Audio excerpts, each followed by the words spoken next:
सोच और मन पे काबू पाना मुश्किल है लेकिन असंभव नहीं।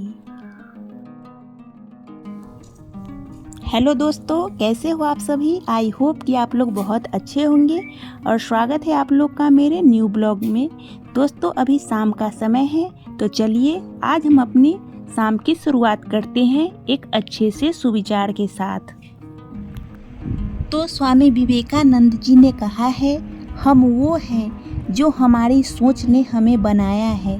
इसीलिए हर पल इस बात का ध्यान रखना चाहिए कि हम क्या सोचते हैं और हमारी सोच ही हमें आज का दिन और कल के दिन के बारे में बताता है कि हम क्या करेंगे। तो सोचना बहुत बड़ी बात है। तो जब तक जीना है तब तक सीखना है। अनुभव ही जगत में सर्वश्रेष्ठ शिक्षक है। जितना हम खुद के अनुभव से सीखते हैं उतना किसी भी चीज़ से नहीं सीखते। तो आज मैं शेयर करूंगी अपने शाम का रूटीन और शाम को क्या क्या करने से फ़ायदे होते हैं और क्या क्या करने से नुकसान होते हैं, वो मैं आप लोग के साथ आज शेयर करूंगी।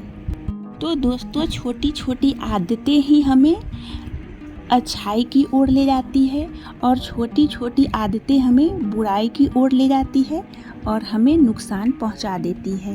तो चलिए दोस्तों, मैं दिया बाती करने से पहले शाम को झाड़ू लगा लेती हूँ, क्योंकि शाम के जब सूर्य अस्त का टाइम हो उस समय झाड़ू नहीं लगाना चाहिए। तो मैं सबसे पहले घर के बेड ये सब को ठीक कर लेती हूँ, क्योंकि शाम होने से पहले घर को साफ़ सुथरा और सजा हुआ रहना बहुत ज़रूरी है। और उसके बाद झाड़ू लगा लेना चाहिए। अगर आप मान लीजिए कि झाड़ू नहीं लगा पाएँ तो नहीं लगाना चाहिए। अगर लगाना है तो सूर्य अस्त के पहले ही लगा लेना चाहिए। और अगर आपके घर में कपड़े हो जिसे आप घोल कर रख दिए हो और नहीं साफ़ किए हो तो वो धो लेना चाहिए। तो दोस्तों आज मैं दोपहर में स्नान की थी, उसके बाद कपड़े नहीं धोई थी और उसे घोल में डाल दी थी धुलने के लिए। तो दिया बाती से पहले कपड़े को धो लेना चाहिए। तो चलिए दोस्तों, अब मैं कपड़े धो लेती हूँ।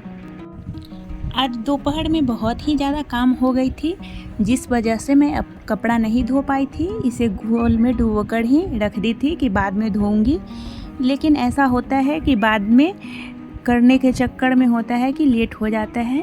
लेकिन अगर आपको कितना भी लेट हो, लेकिन शाम के जब आप संध्या का दीपक जलाएं, उससे पहले जो भी काम आप छोड़े हुए हैं करने के लिए उसे कर ले। घर को अस्त व्यस्त नहीं रखे। तो मैं अब कपड़े को धो लेती हूँ और इसके बाद मैं अपने किचन में जाऊँगी और देखूँगी अगर वहाँ बर्तन ये सब होगा तो उसे धो लूँगी। क्योंकि संध्या का जब दीपक आप जलाते हैं उससे पहले घर में कोई भी जूठा बर्तन नहीं होना चाहिए। इससे हमारे घर में निगेटिव एनर्जी आती है और निगेटिव एनर्जी जब आपके घर में आने लगेंगी तो आपके घर का प्रोग्रेस नहीं होगा। इसलिए जो भी काम है वो कर लेना चाहिए। अब मैं कपड़ा धो ली हूँ, उसके बाद कपड़े को पसार दूंगी पानी निकाल कर।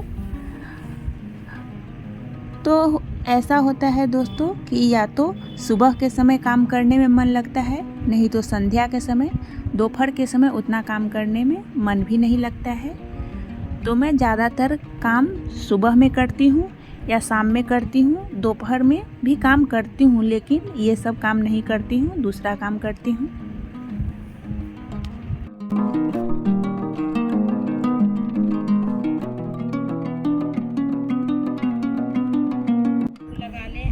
तो अब मैं सारे कपड़े को पसारती हूँ, उसके बाद चलती हूँ अपने किचन में। आप लोग भी ब्लॉग में बने रहें।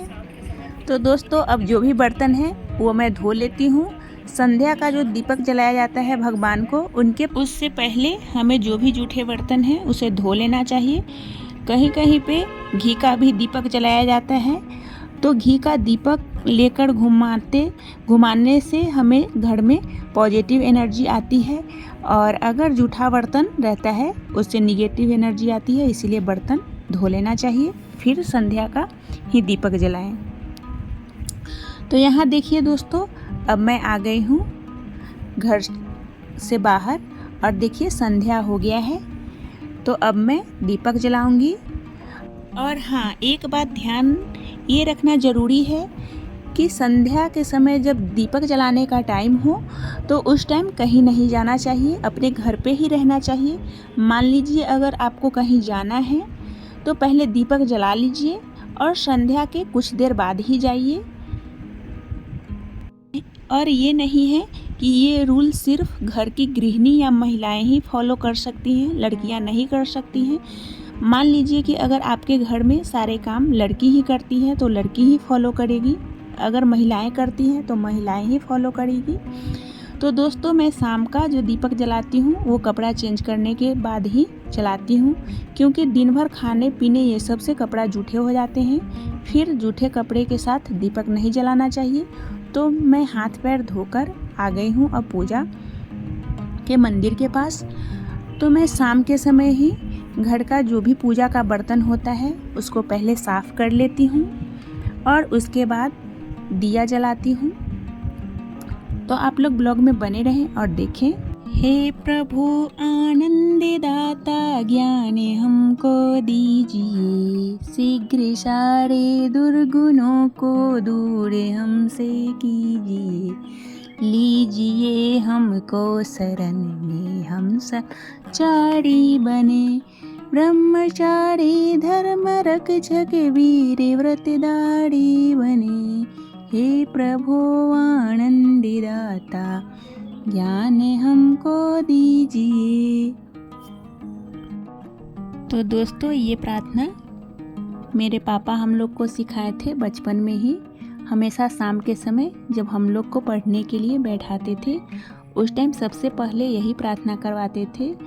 और बात भी सही है कि सबसे ज़्यादा हमें ज्ञान ज़रूरी है। सभी चीज़ों में सबसे ऊपर ज्ञान ही है। तो जब मैं शाम का दीपक जलाती हूँ तो घर के चारों तरफ दिखाती हूँ दीपक को, और जो भी जितने भी रूम हैं सारे रूम का दरवाज़ा खोल देना चाहिए। शाम के टाइम पे कोई भी रूम का दरवाज़ा बंद नहीं होना चाहिए। तो दोस्तों, आप लोग ब्लॉग में बने रहें। अगर आप लोग मेरे चैनल पे नए हैं तो प्लीज़ चैनल को सब्सक्राइब कर लीजिए। और अगर मेरी वीडियो आप लोग को थोड़ी भी अच्छी लगती है तो ज़्यादा से ज़्यादा लाइक और शेयर कीजिए। तो दोस्तों, मैं अब चारों तरफ दीपक दिखा दी हूँ और अब सूर्य भगवान को दीपक दिखा देती हूँ। यहाँ से सूर्य भगवान बहुत अच्छे से दिखते हैं, इसीलिए मैं सूर्य भगवान और चारों दिशाओं में भी दीपक को दिखा देती हूँ। इसके बाद सबसे लास्ट में जहाँ पूजा का मंदिर है वहाँ मैं सबसे लास्ट में दीपक को रख देती हूँ और उसके बाद मैं आगे का जो भी काम है करती हूँ।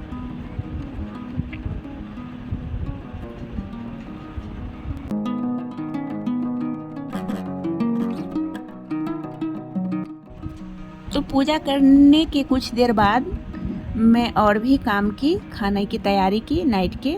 और उसके बाद आज बनाई केला की सब्ज़ी सरसों वाली। इसका स्वाद बिल्कुल मछली के स्वाद का लगता है।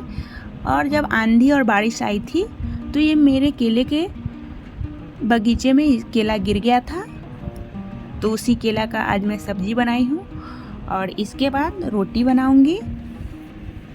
और अभी मैं सब्ज़ी जस्ट ही हुआ था कि पापा आ गए और कोई आदमी आया हुआ था, उसके लिए चाय बनाने के लिए बोले। तो फिर मैं चाय बनाने लगी। चाय बनाने के बाद फिर मैं रोटी बनाऊंगी। हाँ, ऐसा तो होते ही रहता है कि आप खाना बनाते रहें और बीच बीच में रिलेटिव आदमी ये सब तो आते ही रहते हैं, तो चाय तो बनाना पड़ेगा ही। तो चलिए मैं अब चाय बना लेती हूँ और इसके बाद फिर मैं रोटी बनाऊंगी। और खाना बनाने के बाद का मैं वीडियो शेयर नहीं करूंगी, बस खाने बनाने तक ही करूंगी, क्योंकि वीडियो बहुत ही ज़्यादा लंबा हो जाएगा तो आप लोग नहीं देखेंगे।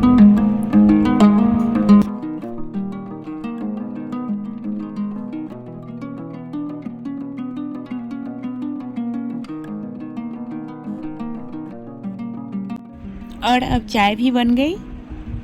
चलिए मैं पापा को दे आती हूँ चाय। अगर आप लोग को भी पीना है तो आ जाइए। और इसके आगे अब मैं रोटी बना लेती हूँ, क्योंकि अभी 8:30-9 बज रहा है। उसके बाद भी मुझे और भी कुछ काम है। तो दोस्तों, आज का ब्लॉग आप लोग को कैसा लगा ये ज़रूर बताइएगा। अगर मेरी कोई भी एक्टिविटी अगर आप लोग को पसंद आती होगी तो आप लोग भी इन चीज़ों को ज़रूर फॉलो कीजिएगा। इससे बहुत ज़्यादा फ़ायदे होते हैं। और आदमी की सीखने की कोई भी एज नहीं होती है। कोई भी आदमी कभी भी कुछ भी सीख सकता है। कभी अपने मन में ये नहीं होना चाहिए कि हमारे सीखने की एज ख़त्म हो गई है, या हम बड़े हैं तो छोटे उम्र के आदमी से कुछ नहीं सीखे, या हम छोटे हैं तो कुछ भी बड़े से नहीं सीखे। अगर किसी के भी पास अच्छा ज्ञान है तो उससे ज़रूर सीखना चाहिए। और अगर आप में कुछ भी बुराइयां हैं, अगर कोई उसे बताए तो उसे ज़रूर एक्सेप्ट करना चाहिए और उसे दूर करने की कोशिश करनी चाहिए।